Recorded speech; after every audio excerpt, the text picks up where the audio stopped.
Hello there and welcome to a brand new series of Full Chat and a very special edition today, live from the Wray Bike Night in Lancashire with me, David Prutton. And me, Iwan Thomas, celebrating all things we love about being on two wheels. Now, Full Chat is powered by BikeSure.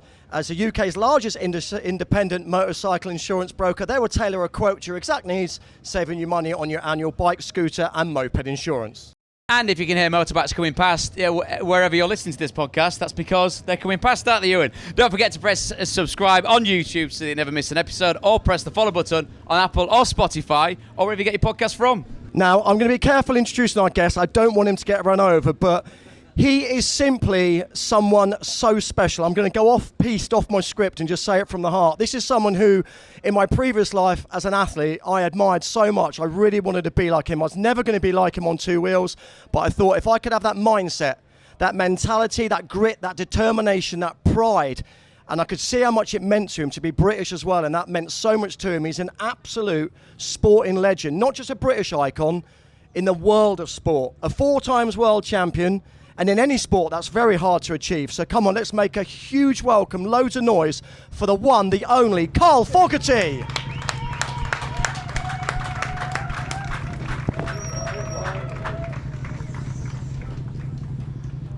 Good evening. Fantastic to have you in, We're Carl. doing all right, guys. Absolutely. We're very well. I mean, we're even better now that it's come on stage, aren't we? Yeah, privileged to have you here. And it avoided really the is. bikes on the steps. Even brought the sunshine for you. Well, it's been wonderful so far. And given the fact that we are here in Wray, which is a stone's throw, of course, isn't it, from where you're from, Carl, and where you grew up, would a bike night be something that you and your dad would come to when you were younger? Probably not. No, I don't know why. These things didn't exist when I was younger. No, so but it's great to be here tonight, though. It's every time I come to one of these Wray bike meetings, the weather's always great, and there's always a massive turnout, and it's just great, friendly atmosphere. Everyone loves their bikes, and yeah, it's great. We've all got that same passion, haven't we? And what I genuinely, what I like about yourself, seeing you here this evening, as I said earlier on the introduction, you are an absolute sporting icon, but you're a man of the people as well. You've sat down there, you've had photos with people, you've chatted to people. Did you ever dream? I know your dad was a racer, but when you were a young lad, was it always going to be two wheels? Did you think one day I could be there, one day I could make a living out of this? Yeah, I mean, when I was a kid, my dad used to race, so I was brought up around bikes, and followed my dad as a kid, going to all the races, sleeping in the back of the van and in the back of a caravan with a bit more money and stuff. Then getting 2 weeks off school to go to the Alaman TT, which is great because I hated school, so that was always great. So I was brought up around bikes, and I always wanted to race bikes, and would tell anyone that would listen to me at sort of 12, 13 years old that I'm going to race bikes, I'm going to be world champion. I believed that I was going to be world champion, and I look back now and think, did I actually believe it? And I think I did, you know. I didn't just say it to like show off. I just actually believed I would be, and I was so confident in myself that I was going to be a world champion. And with a bit of hard work and a bit of luck, that came true.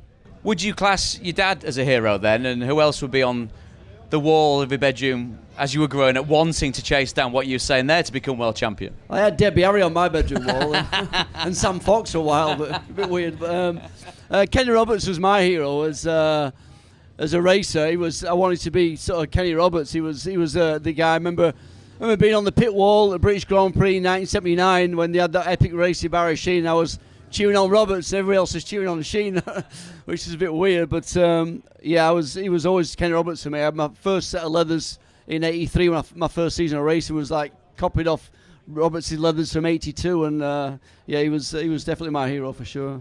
Obviously, we'll get onto this later, but the different forms of bike racing, was it always going to be on the tracks for you, or was it road or dirt? What were you most best at a younger age, or what did you envisage yourself being world champion on?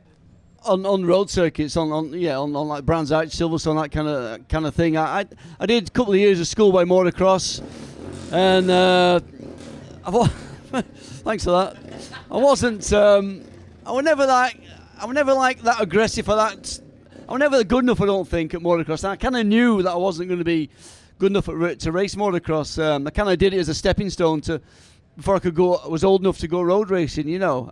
With the age, I think it was 18 when I could go road racing back in my era. Now it's like you can race at like 14, 15. But motocross, I did all right. I won a few club races and stuff, and finished second in the Northwest Championship. But I knew that I was never ever going to sort of do that for a living. I never really wanted to do that for a living. I just wanted to go road racing. As soon as I went to road racing, I wanted to win that first ever race that I did.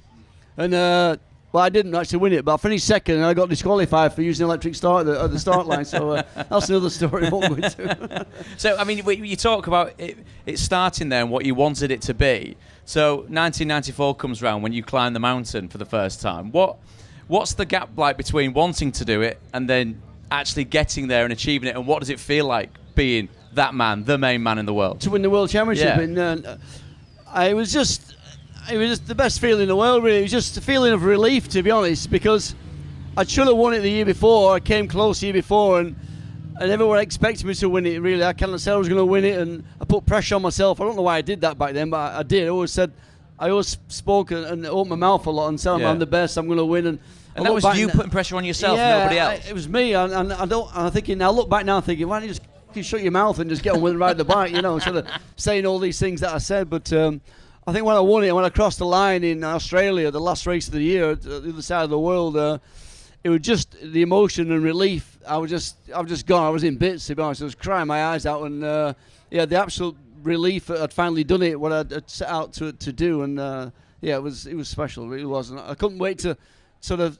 I was like pushing Barry Sheen out the way. He was trying to interview me. I was trying to get to my wife and embrace her and stuff, because she kind of went through it all as well, So did you picture how it would feel, and did it feel how you thought it would feel? Because you say about, the focus that's needed to actually complete the whole year to get to that particular position, and then is it just a complete decompression? Yeah, it was because I think it had gone down to the last race of the year, and it was between me and an American guy who I'd a big rivalry with, and I'd lost out to him in '93, and I'd come back from a broken wrist in '94, had a few mechanical issues at mid-season. I pulled all the points back, and for it to go down to the last race of the year, the other side of the world, and to decide who would be world champion, it was just the emotions. I could feel the emotions even before the race. I knew what I was expected to do. I knew what I had to do. I knew what I could do. And I just had to put it all into practice on the track. And I won the first race. I had pretty much one hand on the trophy in the first race at Phillip Island. And the second race, I just had to follow him home, and then I'd be world champion. And that's pretty much what I did. And I just crossed the line. I'm just like floods of tears. It was the emotions just took over. In any sport, that feeling when you've got to the top is amazing, and it's hard to get there. But it's even harder when you're getting shot at the following year, when everyone wants to beat you. As I said earlier, you're a very proud man, and you had some great rivalries. Without those rivalries, do you think you would have been as good? Because let's say you could be the best in the world and it was easy. You wouldn't have ridden as hard, surely. Yeah, I think I created those rivalries, because anyone that got close to me, I would say things about them, or diss them, and slag them off and stuff. And so they were like me. They wore their heart on the sleeve, and there were some big characters back in my day, back racing. Like, don't see too many characters around these days, but it was pretty intense, to be honest. But I think I created the rivals, and through me wanting to win so badly, that whoever got close to me, it was usually an American guy that would have this big rivalry with, and but I think the fans loved it, and the media loved it. So it was like two boxers before a fight would go at each other like you wouldn't believe, and throughout the press conference and stuff. And it was a bit the same with us with the racing, really. And Sky TV took over and got the sport and took it to a new level. It was an incredible time. When you are trash talking, for want of a better phrase, and you're in the paddock and you're coming across each other, is there a sense after the race where it's a shaking of the hands, or is it still in each other's faces saying, have some of that? No, a little bit, yeah. Well, when I saw the guys after, and we'd sort of meet out in a town and have a few beers and a pizza and stuff, and we'd kind of be all right, really. Yeah, almost mateish a little bit, but I don't want to go too far and say we're best mates. But we'd have a few beers and a few pizzas and stuff, and then straight away the day after, I was thinking about the next race, and I hated them again. Can I ask then, in all honesty, who was in your opinion, your biggest threat? Maybe not who had the best bike. Who was the biggest talent that you saw at a race weekend and thought, oh God, I've got to race him again? Was there anyone who put the fear into you? You know what? There wasn't really anybody who, to be honest, it was me. My biggest competition was always with me. If I did what I could do, I knew I could do. The competition was with myself. I had to do everything on Friday and Saturday, do all my homework, do all the right testings, try and find the right rear tyre. And if I did all these things right on Friday and Saturday, Sunday would be easy. I would win the race, and I didn't have any competition. I never really had any rivals. My biggest rival was within myself, the battle with myself all the time. Can I do this? You can't. Yes, I can. I'll show you I can. All right, you show me you can. I was like battling with myself. And is that insecurities? Demons. Is that your own insecurities? I think it was, demons? yeah, definitely, right. yeah. I think you're right, yeah, absolutely insecurity. And I had so much pressure on myself that it all came from myself. It didn't come from my main rival, really. My main rival was myself, to be fair. When you look around, obviously everyone here is absolutely enamoured with bikes, loves bikes to bits. But if you, at the height of your racing career, when people look at you and the perception of what a motorcycle rider is, we've had some wonderful people on the podcast, John McGuinness, Toseland, Hickey, Steve Parrish, and the main thing that comes out of speaking to all these wonderful racers, Maria Costello as well, it's how technical and how intricate it all is. You talk about your back tyre, you talk about the mechanics of the bike. It's not getting on, terrorising around like a mad sod, is it, for God knows how long? It's so very, very technical. Do people appreciate just what goes into it from a mental point of view? Yeah, I've always said you need three things to be world champion: the bike, the rider, and the team. If one of those three things is missing, then you're not going to win anything, to be fair. And it's probably a lot more technical now with the electronics and the way bikes have developed over the years. But even in my day, you still had to do all the right stuff and get the right setup for the races on Sunday. Find the right rear tyre. I mean, nowadays they've only got the choice of like two rear tyres. In my day, the Michelin truck would open the back of the truck up and there'd be like 50 or 60 rear tyres in there, and I had to try and find one that would last maybe 15 laps, and for the last 5 or 6 laps I have to ride round the tyre going off, But nowadays it's soft, medium and hard, that's it. Our day was like 10 options of soft, same with medium and same with hard. It was just unbelievable, really. Bearing that in mind, the fact that you're putting your trust into your team, your mechanics and so forth, when you're doing stuff like the TT, we're quite obsessed with the TT, me and Prutz, in terms of, the level of skill. A lot of people watch it, these guys are crazy. You're not crazy at all. You believe in yourselves that much and that your ability to ride the course, you do it. But how much trust then, in terms of you're on the grid or the start line at the TT, are you thinking about, oh, Christ, I hope the mechanic's done those bolts up right? Or how much trust you've got? All your trust must be in your team. When I did the TT, I had 100% trust in my team and my mechanics, and I raced for Honda at the TT and stuff, and it never entered my head that anything was going to go wrong, never at all. I mean, I look back now and think, I'm surprised I kind of did what I did there, and I attacked it like I did, and I never had any fear. I didn't even see the TT as dangerous. I just, that young and that sort of brave or stupid or whatever you want to fearless, I guess. I wanted to win the TT so much, because my dad had never won it. He'd finished second behind a guy called Joey Dunlop, who was not too bad at the TT. And I always wanted to win the TT and then move on to be a world champion on the short circuits, which I'm the last person to do that, and probably will always be the last person to do both. But no, the TT was special at the time I did it. I really enjoyed my time there. Yeah. Is there a different mentality to there is the TT than there is a on the bit, track? yeah. You're still riding 100% both, but it's a different 100% than you're on a short circuit. Short circuit, the bike's moving around all into corners and running over the rumble strips and a bit more and stuff like that. And at TT, you're giving yourself that bit of room everywhere, but you're still riding at 100%, but it's a different 100% than you do on the short circuit. Yeah. I know you've ridden here tonight, and there's so many wonderful people turned out to listen to you. How much do you miss it? And could you still do it? I know you clearly still do it, but to what level? In my head I can, but my body says no, we can't. My body's crippled, my knee's knackered, my ankle's knackered. No, I don't miss it anymore. I really don't. I enjoy watching the guys now. I follow BSB and World Superbike and MotoGP and that, and I think about me being out there now. It's like a different world, I'm just like a million miles away from what I did. I just think, no, I don't miss it. I missed it for quite a few years when I had to retire, initially retired through injury and stuff, but no, I don't miss it now. I enjoy watching the guys, to be honest. Well, it's quite pertinent that you talk about when you do stop, because again, these wonderful races that we've had on, it's not a straightforward thing to do, and more often than not, it's a position where circumstances have forced the hand. That being the case with injury, how does that still sit with you in a certain way, Carl, or is it something that you just have to process because that's the hand that you dealt? You know what? When it happened, the crash in Australia, and I'd smashed my shoulder to bits, and I'd had the head injury and stuff, and I kind of knew.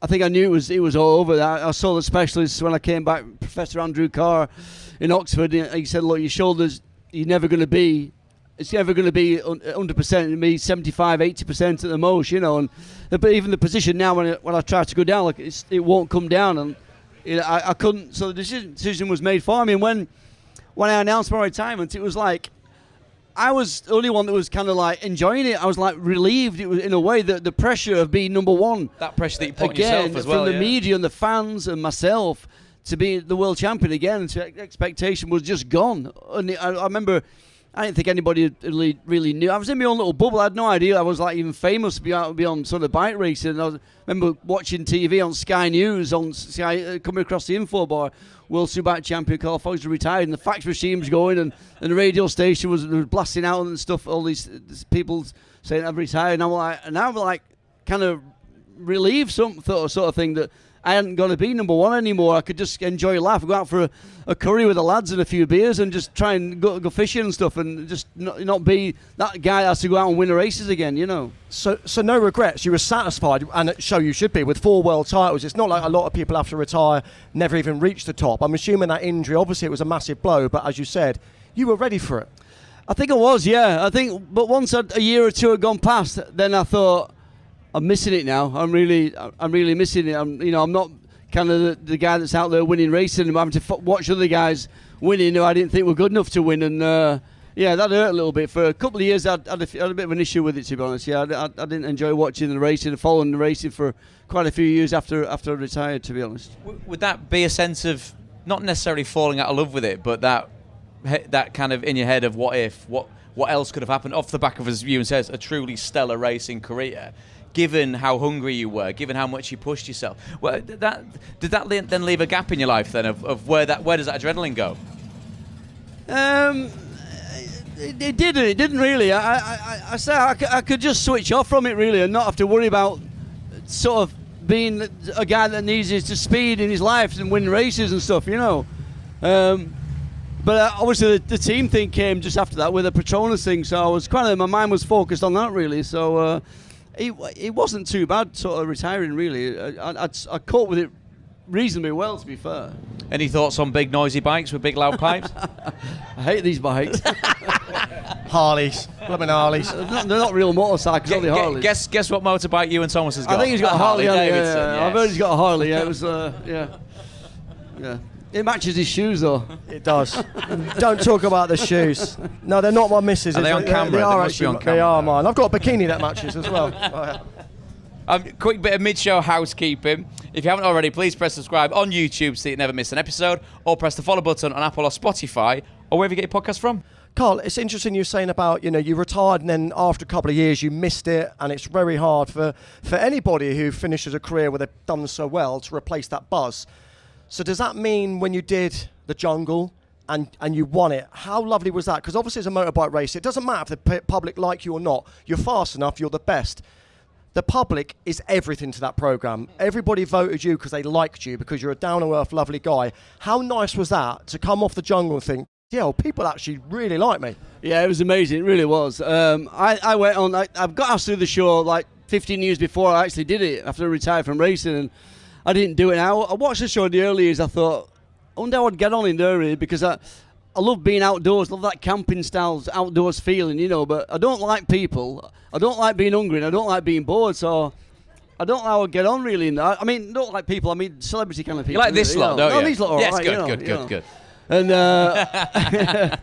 so when they came back and said, do you want to do it? And I thought about it long and hard, and my wife said, no, don't do it. You look at it and everybody will hate you. Don't do it. I went, thanks. Your wife saying That's my wife said that. Cheers, yeah. love. Thanks for the vote of confidence, And I said, yeah, I'll do it. And I said, I didn't tell her, and she found out. She didn't speak to me for about 3 months that summer. It was great, actually.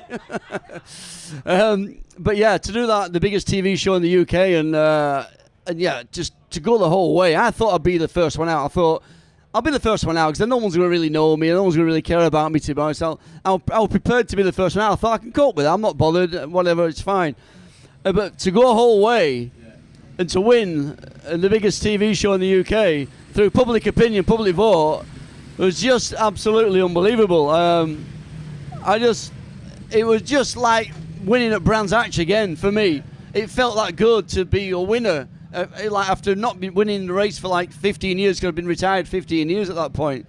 And to go on the big TV show and win that and have that much public support, it just felt unbelievable. It was just incredible. I still can't believe it to this day. If you actually voted for me, thanks for that. The big thumbs up there at the back. And the friends that you make on the show, is it genuine friendships and bonds? No, not really. I didn't make any friends, to be honest. I just pretended. I put on the best Oscar-winning just to be likeable. That's what it was. No, I kind of stay in touch with Jimmy Bullard. He texts me now and again. He's a good lad and Mel and stuff. But they're all kind of down south anyway, and I'm up north, so I don't really see much of them, to be honest. But it's life-changing, isn't it, in terms of, with all due respect, as you said, the motorsport world, everybody knows you, but all of a sudden you'll have youngsters who weren't alive when you were racing. Yeah. Everyone liked you on the programme because you were you.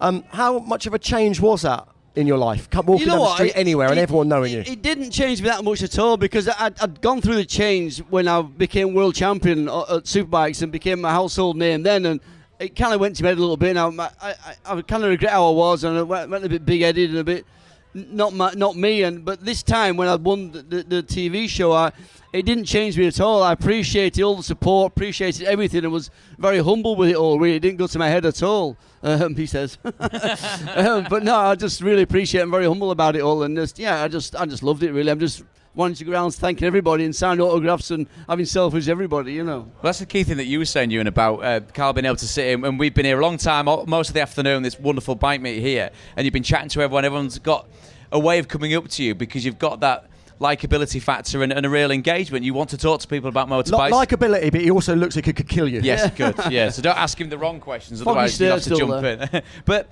is that reflected in, because we were chatting, it said about you only live locally, not too far from here, not too far from Blackburn, and you'd mentioned potentially Monaco and the Isle of Man earlier on in your career. Obviously, that's normally probably for financial reasons more than anything else. But then you said that sense of self and your family and who you were.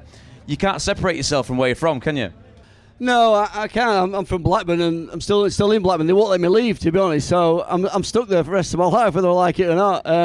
But yeah, when by the time I became sort of famous and won world championships, I had 2 kids at that point, and it meant a lot to me, the family and stuff, and their well-being. I wanted them to come up, with the grandparents around them, my mum and dad, and Michaela's mum and dad and stuff. And I didn't want to go to the Isle of Man or Monaco just for the money reasons, really, and bring kids up in what I call sort of false surroundings in a way, and not real surroundings. So I just paid my way, paid my taxes, and gritted my teeth, and that was it, yeah. And that sense of what family does mean to you, when you were racing and the people that are invested, as Ewan says, not only the team and the people that are employed to make sure you're okay, what's your whole family's take on what you've done? I know you were driven, I know you pushed yourself. They must be immensely proud of having you at the centre of the family. I don't know, I guess you'd have to ask them. I just think they see me as an annoying dad, I guess. I don't know. I think they are proud, yeah, definitely. But I think I just did Goodwood 2 weeks ago, and they made a massive thing out of me. They gave me the balcony moment and celebrated my career, Lord March and everything. I had the kids down there, the grandkids, all up on the balcony, all televised, and they were really proud and stuff, and really emotional it was. It was like Brands Hatch all over again, seeing all these people kind of cheering you on and clapping and waving and getting autographs and selfies. It was just an incredible feeling, yeah. How does that make you feel? Forget how proud your family are. You sat right here when you get a response from people tonight and places like Goodwood where you're being celebrated for your achievements. How do you feel? Oh, I feel great. Because I think nobody will care anymore. Everyone's forgotten now about me and stuff like that. But when I did Goodwood and there's like 20, 30,000 people below the balcony just going mad, I'm like, I got emotional. I was interviewing, I was like, I was starting to blubber a bit, like, oh, come on, get a grip here, It was an amazing feeling, really was, yeah. That ability to obviously ride bikes the way you do ride bikes, and you've rocked up today on a very lovely looking Ducati. Is there a stable of bikes at home that you work through, or when you get people to lend you very nice bikes, do you just rely on that? I just rely on the guys at Ducati Manchester Group to sort me a bike out for the summer, really. So the guys are really good to look after me every year. So no, I don't have any bikes. I'm too tight to buy one. So we normally talk to people who've got shed, like Steve Parris, loads of bikes hidden away in sheds, but do you not miss ride on the roads so much? I know you've ridden here tonight. No, you know what? I really enjoyed it as well today. We came over the back roads, the country roads, to to Wray, and I really enjoyed it. I just thought, bloody hell, I should do this more often, you know.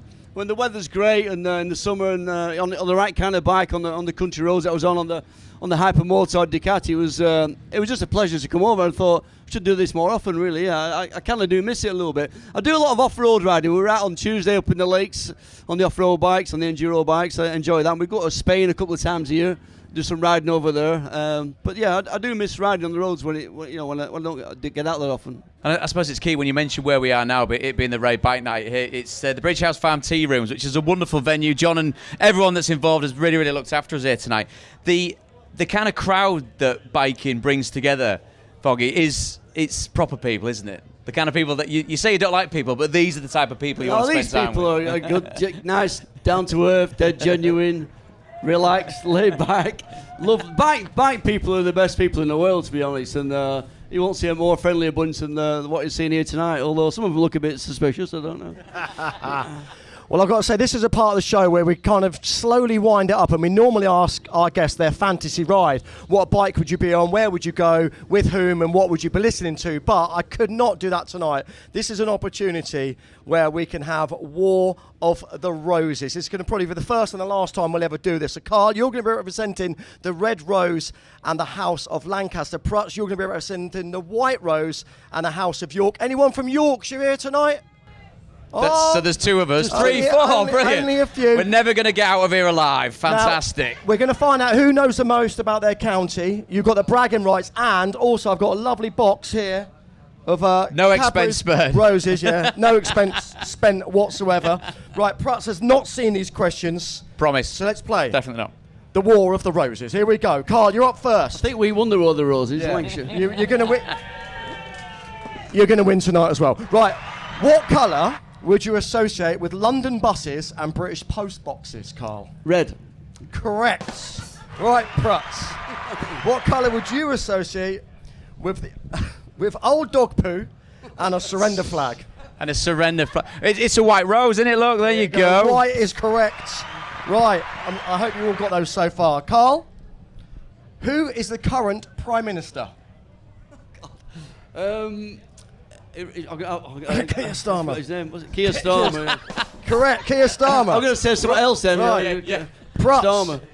Yes. Who is the leader of the opposition? Of the opposition is the leader of the opposition. Oh, the I leader know of the this. opposition.